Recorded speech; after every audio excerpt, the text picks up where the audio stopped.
mental factors. So those are the basis. Understanding them is extremely helpful. So as we went through the meditation, attention, if you focus intensely on the negative object and you're very angry, well then attention is used in a negative way. So the stronger the anger, the more negative it is, and attention holds your... I mean, this is like, it's fascinating actually. The more angry we are, the more we can focus on the negativity. So here we're trying to use that basic function of the mind, but to develop more intensive love, attentive love, etc. Feeling. Neutral, pleasant, unpleasant. Yes. When I was checking, there's also like sensation in the body, like pleasant and unpleasant, and Yes. also mentally. Yes. And it's also Interacting. Yes. It's also influence each other. Like Yes.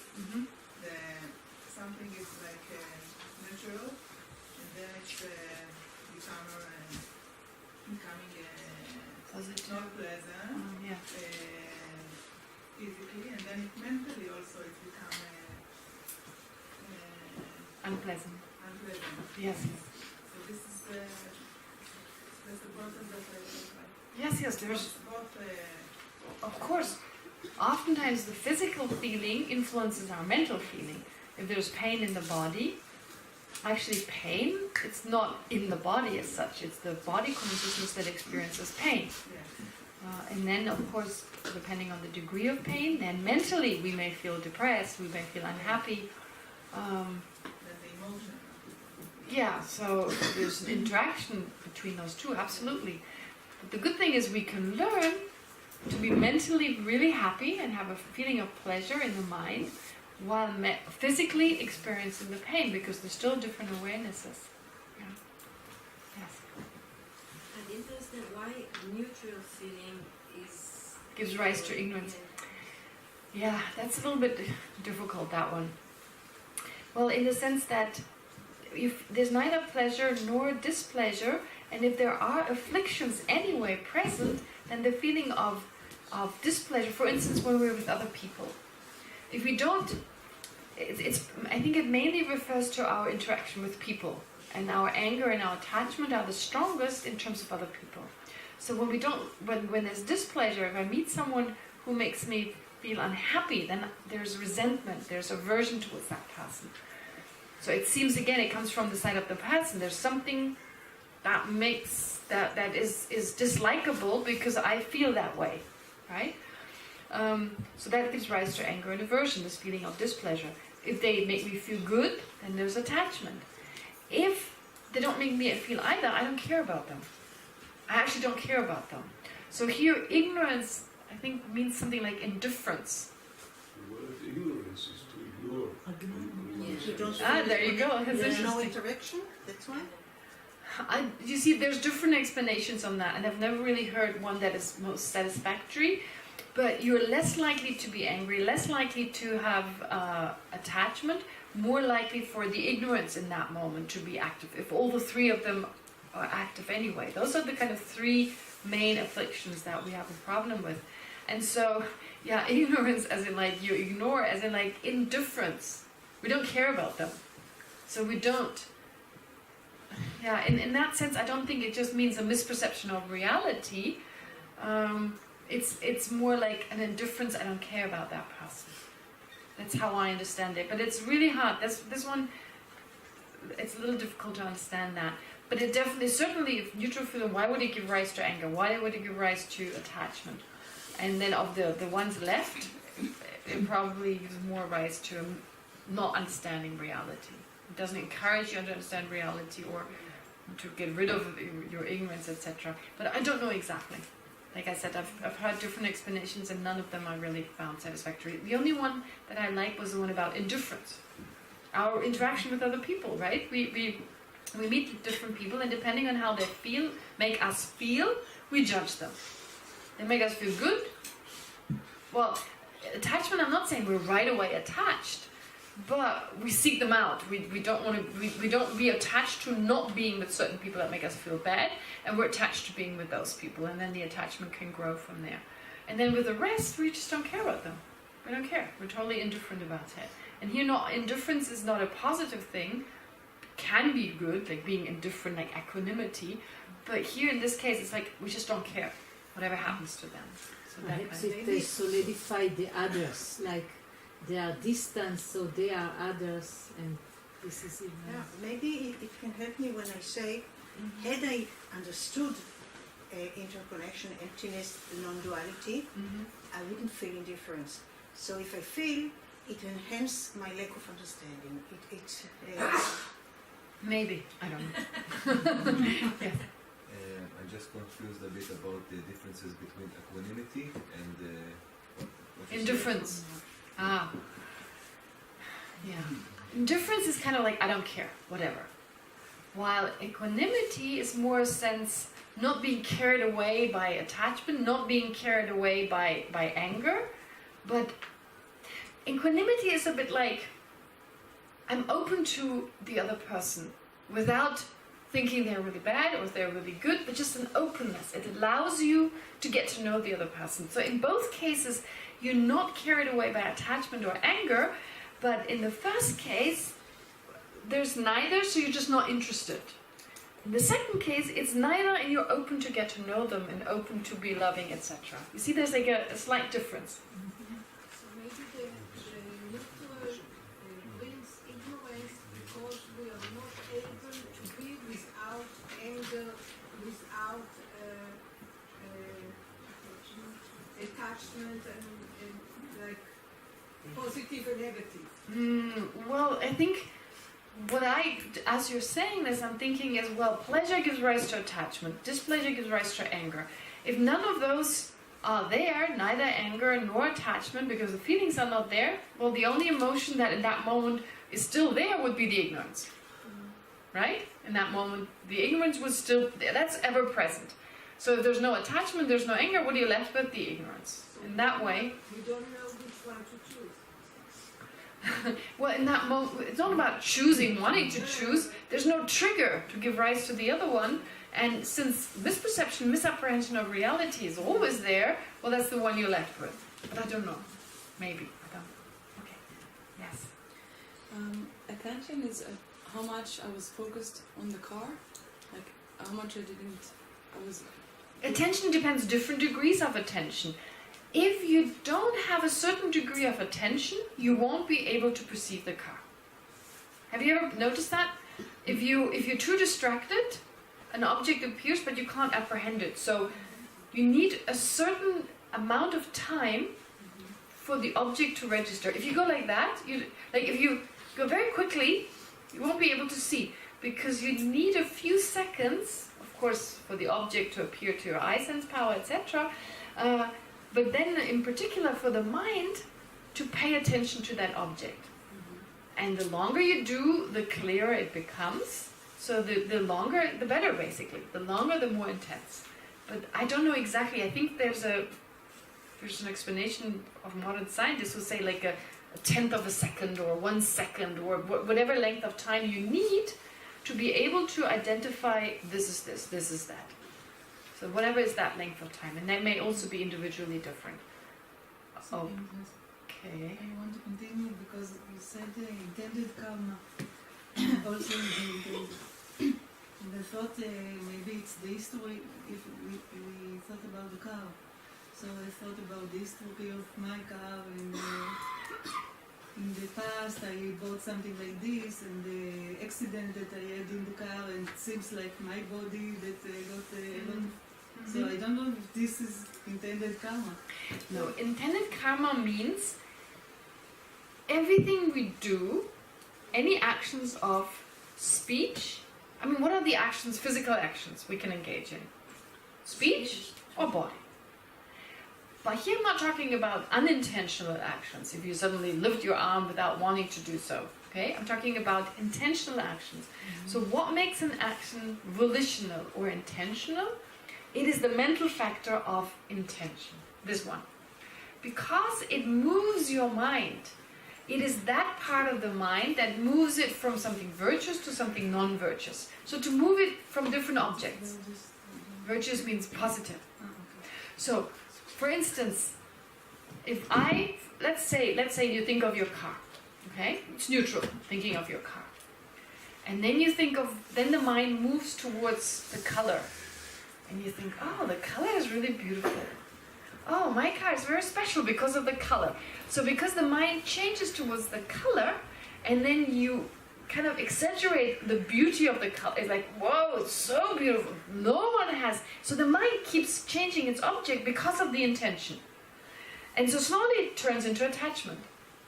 Or you think of, there's a scratch on it. I just realized there's a scratch. Who put that scratch? My husband. You get angry.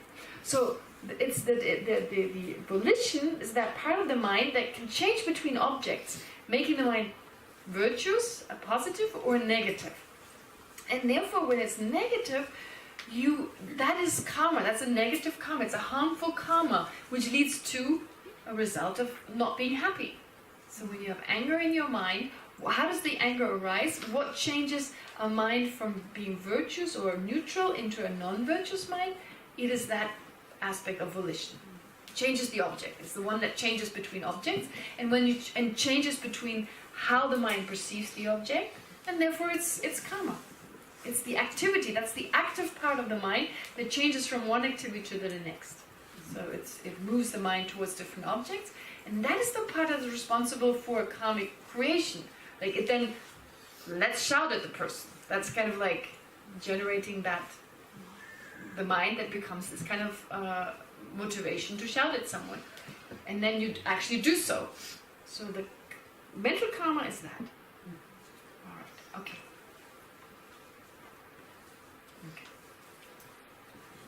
Did you raise? No. Okay. Alright, then the next one are called object ascertaining mental factors. We don't need to go through them in much detail, but for instance, aspiration. The first one is aspiration. So they know their objects. These mental factors either know their objects, or they're induced by other awarenesses that know their objects, okay, that really understand or realize their objects. Aspiration is the first one. It's a mental factor that focuses on a desired object and takes a strong interest in it. So here, desire doesn't necessarily mean negative. Some people don't translate the word desire as desire. They say afflictive desire or desirous attachment. That's actually a better translation, because in Tibetan, chakma means attachment. Chak is the syllable chak. When you say desire, it's actually de cha. De as in like desiring something, and cha as in attachment. So it's desirous attachment. So the word for desire, as it's often used, is actually literally desirous attachment. It's kind of like wanting something and being attached to it at the same time. Just wanting something, that's not attachment. That's not necessarily negative, right? If you don't exaggerate the object, I want this because otherwise I can't be happy, or like I can't go on living, or you totally exaggerate the positive aspect of it, then it becomes desire, right? But if you just think, oh, this is good, I should do this, I should develop my mind, I want to develop my mind, that kind of desires, there's no exaggeration, right? It's rational, it's a rational type of mind. So that's the desire. Aspiration is stronger than that. So stronger, like I really want this. But again, it's virtuous. Well, it can become non-virtuous, but no, actually this is seen as virtuous in the sense like, well, depending, can be neutral, of course, or it can be virtuous. But there's an understanding that this is positive, which leads to it. That's aspiration. Is it like obsession? No, obsession is negative. No, towards a virtuous object. I mean, but obsession in itself is already negative. Obsession, I'm obsessed to become a Buddha, that's not a good thing. That would not be positive. Right? So obsession in itself has a negative connotation. No, seeing the virtue of it, seeing the positive qualities and just wanting it. It's called aspiration. So, resolve is a mental factor that, having ascertained the qualities of an object, either positive or negative, directs the awareness to the object. Again, you've recognized the object is positive or negative, and it directs the awareness to that object. As in, like, more specifically, before, volition also does this, but this is much more specific, as in, like, it needs, of course, the volitional aspect, But here, like resolve, as in like just that and nothing else, and you kind of get more involved in the object. Does that make sense? Resolve, right? I mean, they're very similar, these mental factors, but some are a little bit weaker. So you need to have volition already, but resolve is just taking it just to a different degree. Shema, the aspiration is really positive. So what is the negative side, or this? No, it's not negative, but something neutral. Aspiration, it's not. I don't think it's negative, but it can also just be neutral. You want to exercise, right? The aspiration to go jogging. That's not positive or negative. No, but it can be. I say aspiration. The word aspiration is usually used as a positive. I say a desired object can lead to the like stickiness. But like I'm saying, in English the words are used slightly differently. We're just boring. Like in English, dumba in Tibetan. Dumba is usually positive, but it can also be neutral, just not negative, right? So here the word aspiration, we have to take a word in the English language or make up a new one, but we have already one that is stronger than desire, but it can also be neutral. It's not necessarily positive, but I don't think it's negative. Then there's mindfulness. Mindfulness is a mental factor that does not forget a familiar object and repeatedly brings it to mind. We're all familiar with that. That's also not necessarily positive, because if you're just mindful of the breathing, that's not positive, right? If you're mindful of love and compassion, that is positive. I'm not saying that it's not practical and beneficial. Mindfulness is seen as a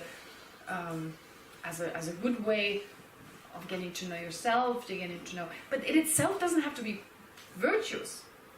It is helpful, it is beneficial, but it, depending on what the object is. But I don't think mindfulness of something negative is actually mindfulness. If you just focus on the other person, like when you're in the process of killing someone and you're very mindful, I don't think you would call that mindfulness, right? So it can be neutral or virtuous.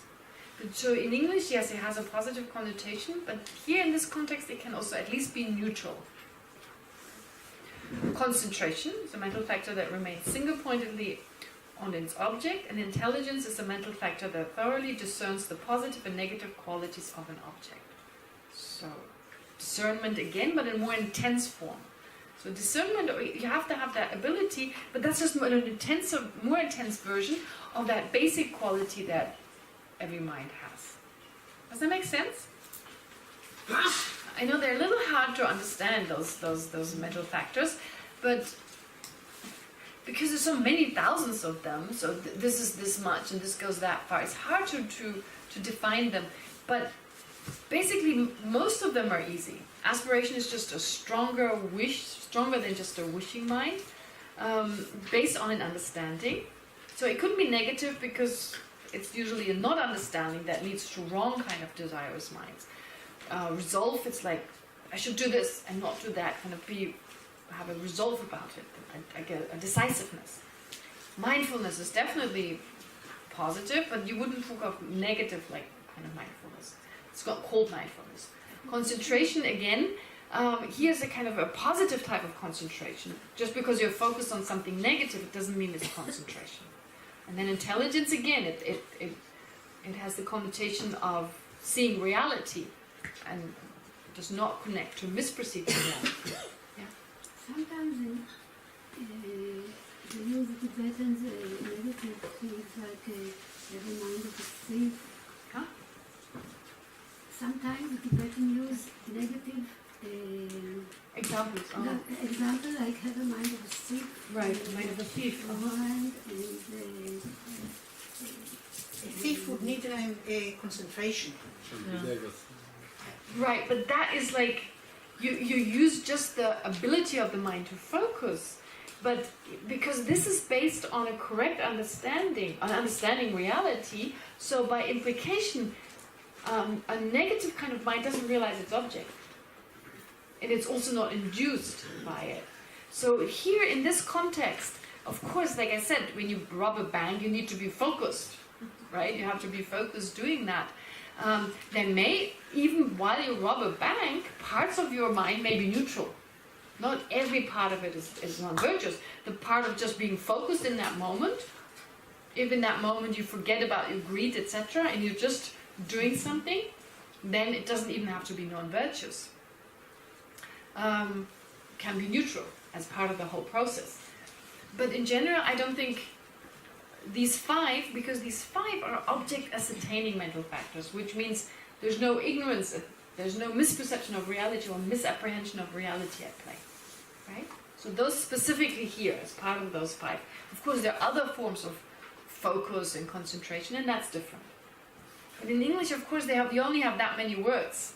So the 5 that are part of the 5 object ascertaining mental factors, they are this, but then of course they're different types. I mean, there's said to be 84,000 different mental factors, so 51 really doesn't cover it. Okay. All right, and So then intelligence here is for wisdom in number 5? not wisdom.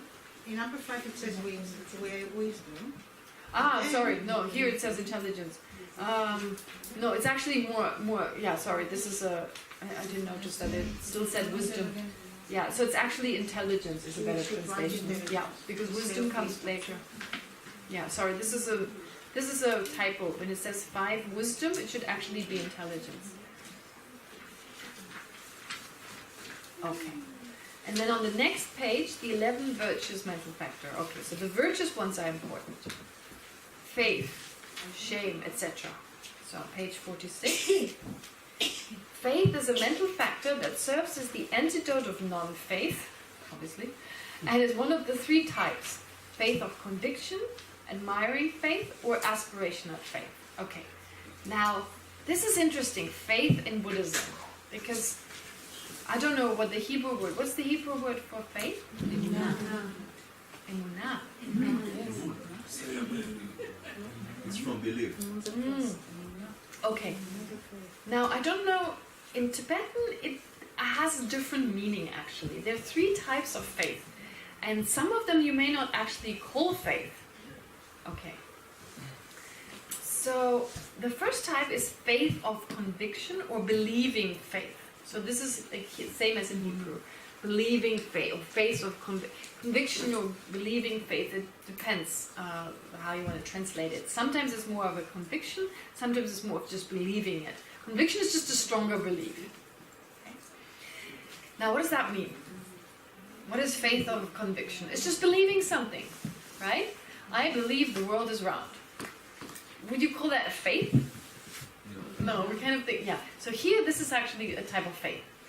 When you don't know for certain, but you believe something to be that way. Okay? In general, that's what faith. But it is here also something positive because there's a virtuous mental factor.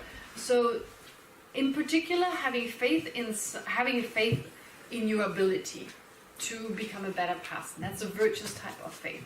So it's to do with the object.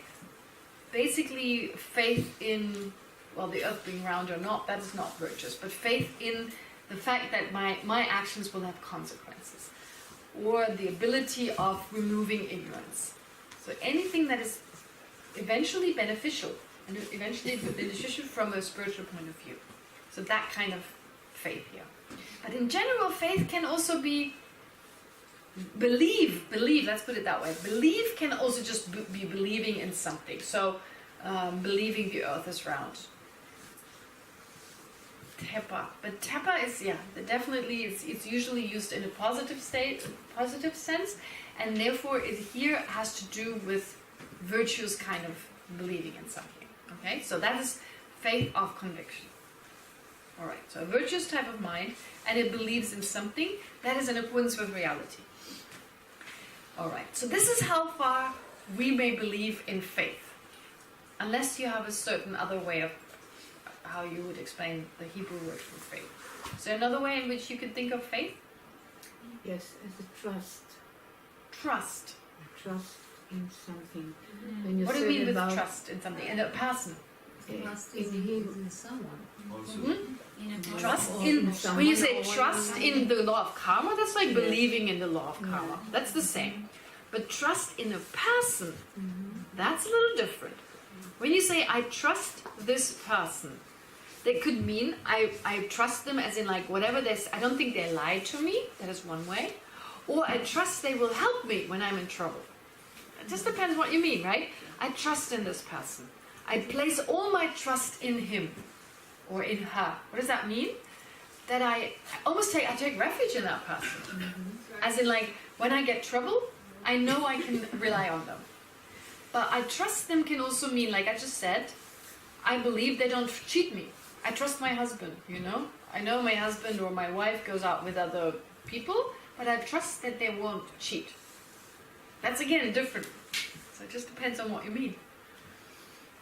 Out of conviction, I'm talking about faith of conviction. Out of conviction, I can know, I can assume, I can have a doubt towards the fact. When does it come? When does faith come into it? What degree of conviction do I have? Well, like I said, you can use the word conviction or belief. I don't think faith It's weaker than all the others? well, actually the usual translation is faith or belief. Believing faith, okay? But being convinced, you believe something, you have a certain degree of being convinced, right? So it wouldn't be doubt. Doubt, you don't believe something, you're too pointed about it. Maybe, maybe not. So it's not doubt. So correct assumption would be this. If it's virtues, correct assumption, believing it, being 100% convinced. I mean, conviction doesn't mean you're 100% convinced, again, right? Yes. So conviction can be stronger and can be less strong. So they're a little difficult because even in English those words are not defined. Everyone has a slightly different way of looking at them. So discussing it is good because in the end we have a better sense of what the word means. Right? So just believing in something, but a belief that is virtuous. Yes.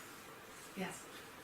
I have again very basic question. What do we emphasize in those different mental factors? Okay, wait. I'll tell you why. Well, the first 5 are because those are the basic functions our mind can perform, and if we know that, we know what to develop. It's like, you know, the question about exercising. Let me give you an example. If you want to develop your body, okay, you want to exercise. If you have a personal trainer and you have a lot of money, well, if you have a lot of money, you may get a personal trainer and he or she does it for you. But, you know, first of all, we don't like that necessarily to have this, to depend on the person that way, or we don't have the financial means. So the best way would really be, the way I look at it, when I every now and then feel like exercising, I like to understand the mechanics of it. So I like to understand, like when I'm stiff, when my body, like when I have back pains, I like to understand what is hurting me. Okay, so there's certain muscles, for instance. So what are the muscles? So how can I train those muscles? First I need to understand what are the muscles that I need to work with. First I understand the basis. Understanding what I can train and what I cannot train, then based on that this I think is very satisfactory for me. If I do some kind of exercise, to understand the whole process. Then I can learn, it makes sense to move a little bit more to this side because then this and this muscle, you know, if I have a teacher, they teach me that. But maybe I don't, and so nowadays I can find other methods to find out. So, in the same way with your mind. I want to train my mind. What is that mind I want to train? I have no idea how it works.